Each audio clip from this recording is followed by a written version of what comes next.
Problema, claro que sí. Acá ya iniciamos la grabación entonces, con el permiso de ustedes dos. Entonces, Oscar, Pulso, si quieres, dele un poquito de contexto, pues más allá del que yo le pude dar. Yo más o menos ya como que tiene claridad, pero pues ya para iniciar la conversación como tal. ¿Listo? Perfecto, bueno. Oscar, le cuento un poco sobre la intención de toda esta conversación. ¿Qué pasa? Hemos visto que cada vez más se incrementan los casos de inseguridad cibernética, ¿sí? Que el tema de Así es. ciberseguridad estamos muy expuestos, e incluso hace poquito me llegó otro informe que habla de que el 95% de casos de ciberseguridad se dan por temas de ingeniería social, lo cual pues es aún más delicado. Incluso cada vez más se ven casos de actores hablando de que les hicieron scam, de que eso fueron fraudes, de que los estafaron por digital, que por Nequi, que por una cosa por la otra, pero se habla del problema, pero no se ha hablado de las alternativas. Y siempre dicen, mire, no de pero más que eso, sí quisiera saber si hay alguna manera para protegernos en el día a día y qué tanto desconocemos de eso. ¿Cómo podemos enfrentar esas amenazas sin sentirnos tan vulnerables? Porque pues cada vez más son los casos. O sea, incluso un informe de IBM mostraba que somos el segundo país con más casos Más de ataques. más ataques de ciberseguridad. Entonces, precisamente alrededor de eso, quiero preguntar, ustedes en March me dijeron que manejan ese tipo de pólizas, y qué tipo de pólizas existen de ciberseguridad para ciberseguridad en Colombia, para las personas del común. No quisiera de pronto, si hay para empresas, obviamente válido, más quisiera para la tía, para las personas, para el día a día y para qué sirve. Listo. Entonces, en relación con las pólizas, en efecto, digamos que acá hay como dos mundos, llamémoslo así. Entonces está el mundo corporativo y el mundo personal. Nosotros, digamos que como Marsh, como tú lo comentas, nosotros somos pues el broker más grande a nivel mundial, y básicamente nosotros pues intermediamos este tipo de pólizas. Voy a centrarme un poco en este primer punto en lo que son las pólizas corporativas para darte como un view macro, y es, como tú lo mencionas, ahí en el mundo corporativo hay una póliza que es la póliza de ciberriesgo, que pues básicamente es un producto que es entre comillas relativamente nuevo. ¿Por qué? Porque las pólizas de riesgo cibernético llevan el mercado acá local en no más de 10 años. Básicamente una póliza eh, de ciberriesgo desde la perspectiva corporativa, lo que cubre es, digamos que dos puntos importantes. Un punto de lo que son pérdidas propias, pero que se conoce como las coberturas de first party.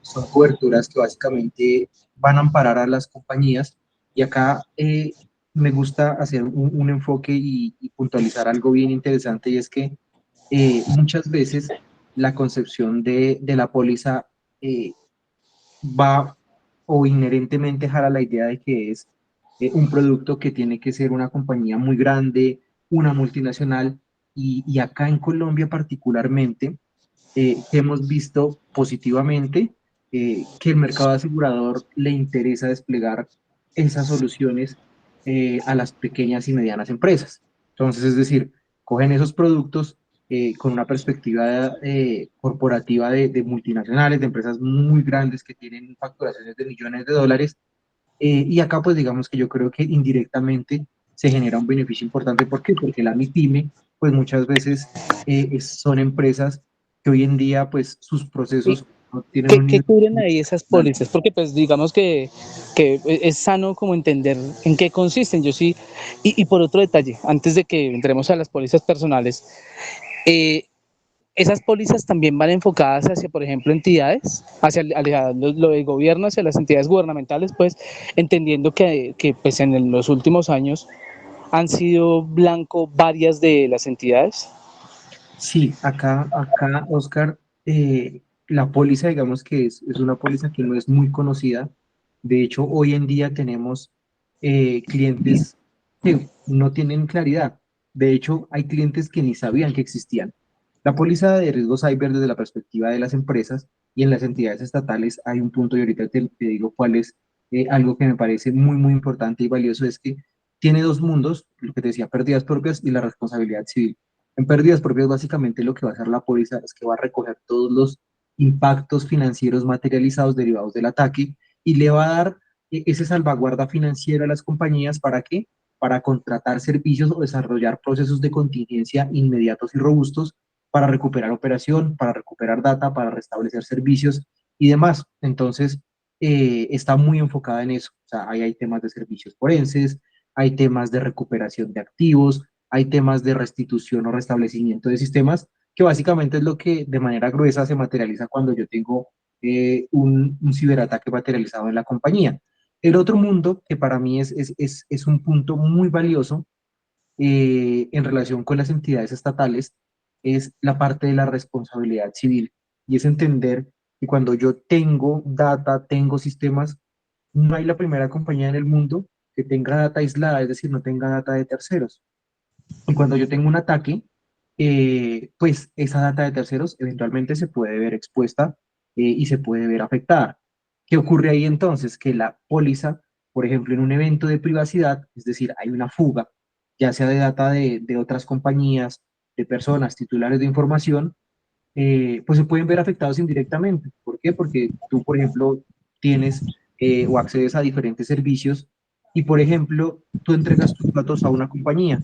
Si tus datos eventualmente se ven involucrados en un ataque que recae en esa compañía, tú puedes tener afectaciones, ¿cierto? Puedes tener temas de fraudes, pueden haber temas de suplantación, pueden haber, digamos que en escenarios donde tú te ves afectado y la póliza de manera directa ampara esos escenarios de cubrir que esas indemnizaciones a las terceras partes y entonces cuando tú lo pasas a la perspectiva estatal, pues las compañías estatales o las entidades estatales pues manejan mucha data de qué, de ciudadanos, de empresas, de otros terceros y en efecto pues digamos que ahí hay un salvaguarda importante para qué, para subsanar esas posibles reclamaciones. Por ejemplo, en el caso del DANE, cuando hubo el ataque, ¿ustedes saben de eso o es un caso muy particular de que ustedes de pronto no tienen referencia? Digamos que casos estatales y la información a veces es muy limitada. Claro. ¿Por qué? Porque finalmente eh, no es tan fácil que una compañía exponga abiertamente qué es lo que ocurrió desde dentro de sus sistemas o dentro de su información. ¿Qué ocurre? Una Que cosa, claramente, claro, sí, pero no, y te entiendo y creo que pues ahí ni para qué lo andamos si tienes razón. Especialmente que las entidades siempre, uno que ha trabajado en eso sabe que son súper cerradas a todo. Quiero preguntar una, y antes de entrar a las personas, por ejemplo, ¿existe la posibilidad o existe ya de pronto esa alianza entre empresas como Claro y empresas que son utilizadas, cuyo nombre es muy utilizado para ciberestafas? ¿Existe la posibilidad de que haya una alianza para que los que ofrecen pólizas de ciberseguridad y esas empresas puedan ofrecer un llave en mano para sus clientes? yo creo que podría ser un siguiente paso. Hoy en día, digamos que entregar, la forma de entregar la solución directa a personas, no lo he visto orientado a pólizas de seguridad. O sea, te entiendo como, por ejemplo, cuando uno le ofrecen el seguro de vida en la entidad financiera, ¿cierto? Claro, o sea, exacto, que yo diga, mire, ¿sabes qué? Voy a estar en Claro y yo soy un afiliado en Claro. Y hablo de Claro porque es el que más tiene afiliados en Colombia, el que más tiene usuarios en Colombia. Y que en Claro me dijeran, le vendemos, así como hacen en el seguro exequial en tal, por tanta plata le vendemos este para ciberseguridad, que si usted fuera motivo de estafa, ¿existe ese tipo de modalidad o no existe? ¿Por qué crees que no existe? Yo creo que es un tema a donde se va a ir apuntando paulatinamente. Digamos que en el escenario de personas, para mí sería una muy buena iniciativa. De hecho, nosotros hemos estado trabajando. ¿Por qué? Porque pues esto es el sector que se conoce como Affinity, ¿cierto? Y básicamente es entregar, digamos que de manera casi directa, este tipo de soluciones respaldadas que pues en seguros y en pólizas de aseguramiento.